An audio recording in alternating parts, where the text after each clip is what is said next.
السلام عليكم، معاكم علاء حسين. إن شاء الله النهاردة أول محاضرة في سلسلة المحاضرات التعليمية إن شاء الله، اللي هي هتبقى اتعلم فيبنج. في السلسلة دي إن شاء الله هنركز فيها على المدات، هنتعلم الأعطال والمشاكل بتاعة المدات. هنفتح المد من جوه، هنبص على شكل البوردة، هنشوف إيه كل الأعطال اللي بتقابلنا وإيه الحلول بتاعتها وايه مزايا كل مد وايه عيوبه، و يعني ان شاء الله كلنا نحاول نتعلم منها باذن الله. بس النهارده ان شاء الله هنتكلم على مشكله بتقابل ناس كتير. لو عندي مثلا مد وتانك، ودلوقتي عندي مشكله ان هما بيدي على طول نو اوبتمايزر، وما عنديش تانك تاني اجرب عليه، وما عنديش مد تاني اجرب عليه عشان افهم المشكله فين بالظبط. نحلها ازاي؟ هنشيل التانك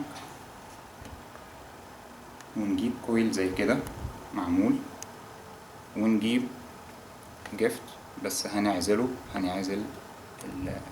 القطبين بتوعه او الطرفين بتوعه بعازل، سواء شريط لحام او اي حاجة عشان ما يلمس.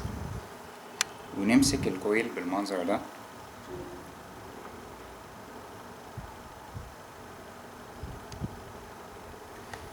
ونوصل على الطرف على طول دايركت بتاع السنتر بين والكونكتور، طرف السنتر والاعلى.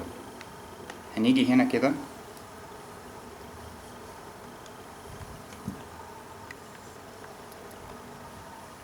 نجيب بس الكاميرا كده عشان نشوف.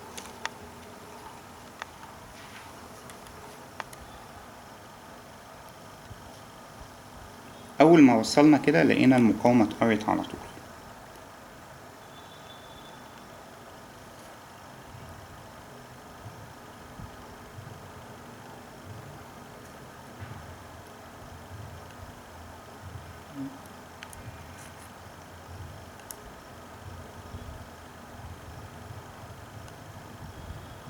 كده المقاومة مقرية، بس بترجع تاني عشان هو مش ملمس مظبوط طبعا.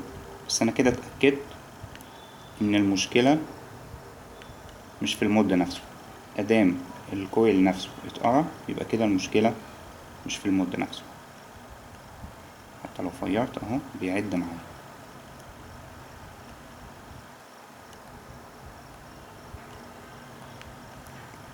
تمام، احنا كده عرفنا المشكلة، عرفنا ان كده غالبا هتبقى مشكلة التانك نفسه، او بقى لو في حاجة تانية. المهم ان البوردة سليمة، ممكن يكون مشكلة السنتر بين نفسه محتاج ان هو يتظبط او يعلى شوية عشان يلمس في التانك.